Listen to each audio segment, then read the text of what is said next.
Bueno, en esta era donde la inteligencia artificial parece que está en todos lados, ¿no? Hay una pregunta que creo que nos está dando vueltas a todos en la cabeza. ¿Cuál es? ¿Cuál es nuestra verdadera ventaja como seres humanos?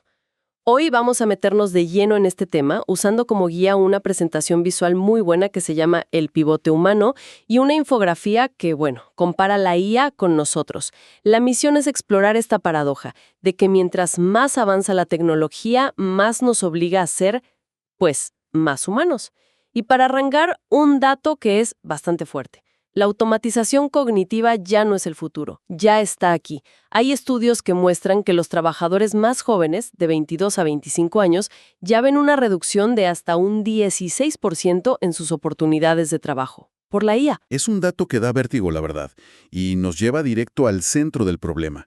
Hay una cita de Alejandro Zuviria en la revista Suma que lo define perfecto. Dice, la gran pregunta que debemos hacernos no es si la IA nos reemplazará, sino cómo podemos reposicionar nuestra ventaja competitiva.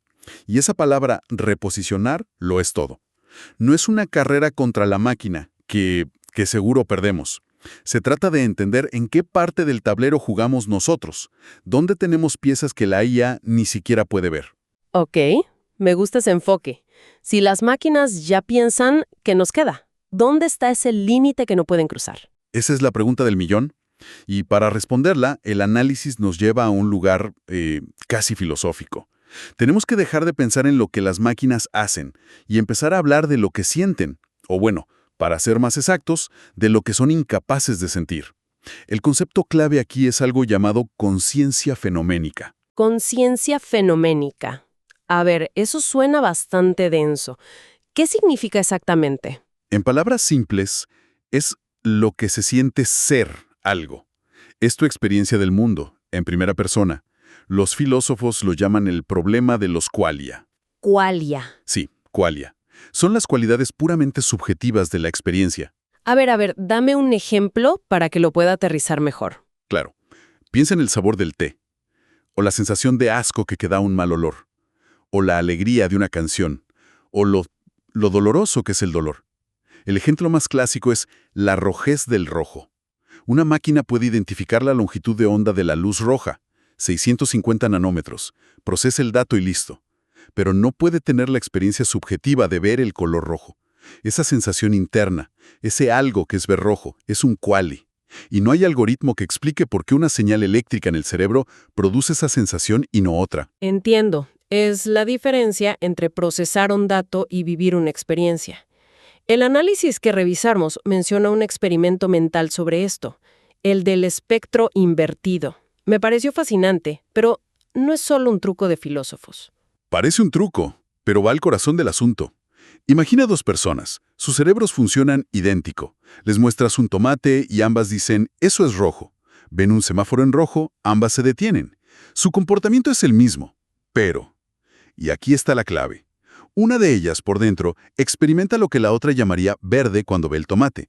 Su realidad interna está invertida. Pero desde afuera nunca nos daríamos cuenta. Exacto. Y ahí está el punto. Un sistema de IA que es puro input-output podría replicar el comportamiento de las dos a la perfección. Veo señal de 650 nanómetros, activo la palabra rojo, ejecuto detenerme. La IA puede explicar la acción, pero es ciega a esa diferencia radical en la experiencia interna. Esa brecha es por ahora insalvable, y ahí, en ese espacio, está nuestra ventaja más profunda. Ok, entiendo la brecha, la ventaja teórica. Pero seamos prácticos, ¿cómo se traduce eso al mundo real? O sea, ¿el mercado laboral valora la rojez del rojo? ¿Cómo paga las cuentas esa habilidad de sentir? Ahí es donde esto deja de ser abstracto y se vuelve un imperativo de negocio. El mercado ya le puso un precio, y uno muy alto. Los datos que tenemos del Capgemini Research Institute son demoledores. Un 74% de los ejecutivos, o sea, casi 3 de cada 4, creen que la inteligencia emocional será una habilidad imprescindible en los próximos años. Ojo con la palabra, no deseable, no, imprescindible. 74% es que es altísimo. ¿Y esto es algo a largo plazo o...? Para nada. La proyección es que la demanda de estas habilidades se multiplique por 6. En promedio, en todos los sectores. El gráfico es muy claro. El salto más grande se espera en servicios financieros, un sector que uno asocia con números fríos, no con emociones. Y lo más contundente es el retorno de inversión. Las empresas que invierten en desarrollar esto en su gente pueden tener retornos de hasta 4 veces. Vaya, eso sí es un argumento de negocio. O sea, ya no estamos hablando de algo blando o de bienestar. El mercado está gritando: necesito gente que haga lo que las máquinas no pueden y estoy dispuesta a pagar por ello. Exactamente. El mercado reconoce que la empatía, la creatividad, el juicio crítico son el nuevo cuello de botella para crecer. La eficiencia ya la está resolviendo la tecnología. Se habla mucho de inteligencia emocional, pero a veces suena a palabra de moda, ¿no? Según los materiales que revisamos, ¿de qué estamos hablando concretamente? El análisis usa el modelo clásico de Daniel Goleman, que lo divide en 4 áreas muy claras.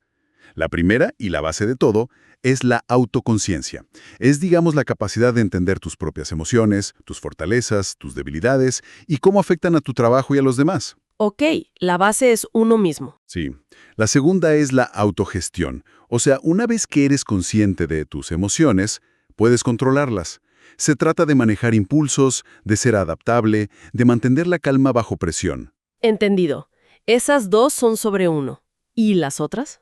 Las otras 2 van hacia afuera.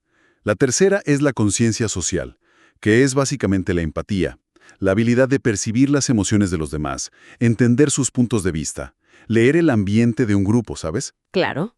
Y la cuarta es la gestión de relaciones. Aquí es donde todo se une. Es usar la conciencia de uno mismo y de los demás para construir vínculos, inspirar, influir, resolver conflictos, liderar. Vale, pero aquí tengo una duda. Muchos hemos hablado con chatbots que parecen muy amables. Te preguntan cómo estás, usan emojis, parecen empáticos. ¿No puede una IA aprender a hacer todo eso? Esa es una pregunta clave y nos lleva a una distinción fundamental.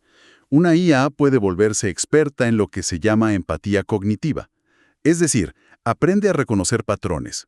Si una persona usa ciertas palabras con cierto tono, es probable que esté triste. La IA lo detecta y selecciona una respuesta que funciona para consolar. Entiende la mecánica, Pero, pero carece por completo de empatía emocional. No puede sentir lo que el otro siente. No hay una experiencia subjetiva de tristeza compartida. Es la diferencia entre saber que alguien perdió a un ser querido y sentir esa punzada de dolor en el pecho por esa persona. La IA simula la respuesta, no comparte el sentimiento. es una simulación. El material tenía una cita de un usuario de Reddit que me pareció brutalmente honesta sobre esto. Sí, es muy potente. Decía algo como que confiar en la empatía de un chatbot es como decir que un estafador es bueno para hacer que la gente se sienta amada. Uf, qué duro. Es que la función se cumple en la superficie. La persona se siente escuchada o amada. Pero la base es una ilusión. Es una percepción errónea nuestra. No hay intención ni experiencia real detrás. Un momento. Si una IA puede simular la empatía tan bien que una persona se siente genuinamente escuchada y apoyada, ¿dónde está el problema? Si el resultado es positivo, ¿importa que la máquina no sienta de verdad? Esa es la pregunta ética del millón. Y es justo lo que preocupa a los expertos de PHR Robotics que se mencionan. Abres una caja de Pandora. ¿Qué pasa cuando las personas, sobre todo las más vulnerables, desarrollan vínculos afectivos reales con un robot que está diseñado para eso, para generar apego? ¿De quién son nuestros datos emocionales más íntimos cuando se los damos a una IA? Y quizás el riesgo más grande, el desplazamiento del cuidado humano. Podríamos empezar a usar robots para cuidar de ancianos o enfermos por pura eficiencia, sacrificando la conexión humana real, que es lo que a menudo más necesitan. Es un terreno súper complicado. Y si estas habilidades, la empatía real, el juicio, la conexión, son ahora el activo más valioso, eso debe transformar por completo lo que esperamos de un líder, ¿no? El rol del jefe ya no puede ser solo supervisar. Cambia radicalmente. Con las tareas rutinarias automatizadas, la función principal de un líder ya no es gestionar procesos, sino cultivar el potencial humano de su equipo. La IA se convierte en una herramienta, en un coach, pero no en un sustituto. Y aquí es donde aparece el concepto de liderazgo aumentado. Liderazgo aumentado. ¿Cómo funciona eso en la práctica? ¿Qué hace un líder aumentado un martes por la mañana? Funciona como la intersección de dos mundos: la perspectiva humana del líder, o sea, su inteligencia emocional, y el análisis de datos que le da la IA. La IA actúa como un espejo de precisión. Imagina una herramienta que analiza tus reuniones y te da un informe objetivo. En la última hora, interrumpiste a tu equipo 12 veces, hablaste el 80% del tiempo y tu tono de voz se percibió como estresado. ¡Wow! Te da datos duros sobre tus habilidades blandas. Es un feedback brutal, pero increíblemente útil para mejorar. Eso es muy poderoso. Te obliga a confrontar tu comportamiento real, no tu percepción de él. Exacto. Y no es solo para el autodesarrollo del líder. Una investigación de la Universidad del Sol que se cita demuestra que los líderes con alta IE son cruciales para que la adopción de la IA en la empresa sea exitosa. ¿Por qué? Porque usan la empatía para gestionar el miedo y la resistencia al cambio. Comunican la visión de una forma que conecta emocionalmente con la gente, generando confianza en la tecnología en lugar de rechazo.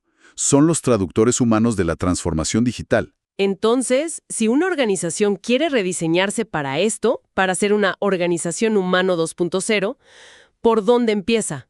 ¿Cuáles son los pasos? El modelo que se propone tiene 3 pilares. El primero es mapear el talento.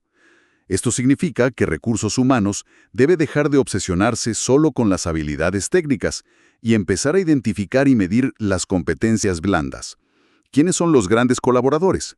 Los pensadores creativos, los conectores naturales. Y a partir de ahí, potenciar esas áreas. El segundo pilar, imagino que tiene que ver con los procesos. Correcto. Rediseñar los procesos.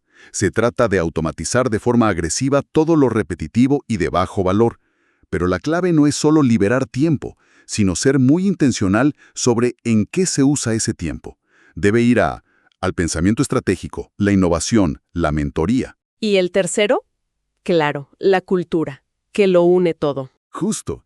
El tercer pilar es fomentar una cultura de aprendizaje continuo. En un mundo que cambia tan rápido, la capacidad de aprender, desaprender y reaprender es más valiosa que cualquier título. Esto implica crear espacios seguros para experimentar, donde equivocarse no sea castigado. La flexibilidad mental se vuelve el activo más crítico. Así que al final, todo parece reducirse a que el futuro premiará lo que no se puede copiar y pegar, lo que no se puede estandarizar. Hay una frase en la revista Suma que lo resume perfectamente. El futuro laboral premiará lo que no se puede estandarizar, lo singular, lo creativo y lo aplicado con criterio. La IA, en el fondo, ha provocado el fin del monopolio del conocimiento. Hoy, casi cualquiera puede acceder a la misma información. El valor ya no está en acumular datos, Sino en la sabiduría práctica, en la capacidad de tomar esa información, darle sentido, ponerla en contexto y, lo más importante, convertirla en una decisión acertada, en tener buen juicio. Precisamente, la ventaja competitiva se ha desplazado. Ya no está en el qué, sino en el ¿y ahora qué? Por eso nuestros activos clave, los que debemos cultivar, son la empatía, para entender el contexto humano, la creatividad intuitiva, para ver soluciones que no están en el manual, la capacidad de improvisar y la habilidad de conectar todo esto con un propósito, de contar una historia que inspire. Eso es algo que una máquina que solo procesa ceros y unos nunca podrá hacer. La verdad es que viéndolo así, la verdadera revolución de la inteligencia artificial no es tecnológica, sino profundamente humana. Nos obliga a mirarnos al espejo y nos plantea una elección. Podemos intentar competir con la máquina en su terreno de lógica y eficiencia, una batalla perdida. O podemos aceptar el desafío de cultivar una versión más profunda y consciente de nuestra propia humanidad. La IA puede procesar información, pero la conciencia humana es la que crea significado. Es una oportunidad, no una amenaza. La oportunidad de que la tecnología, al hacerse cargo de lo calculable, nos libere para enfocarnos en lo que de verdad importa. Y esto me deja con un pensamiento final para reflexionar. Todo lo que analizamos se centra en cómo reposicionar nuestra ventaja en el trabajo, en lo profesional. Pero esto plantea una pregunta mucho más profunda. Si nuestro valor único como humanos reside en sentir, en conectar, en crear significado, en todo lo que es irrepetible. ¿Cómo cambiarían nuestras vidas personales, nuestras relaciones, nuestras comunidades, si aplicáramos conscientemente este pivote humano también fuera del trabajo? Si empezáramos a priorizar activamente esas experiencias que ninguna máquina podrá jamás comprender, y mucho menos replicar,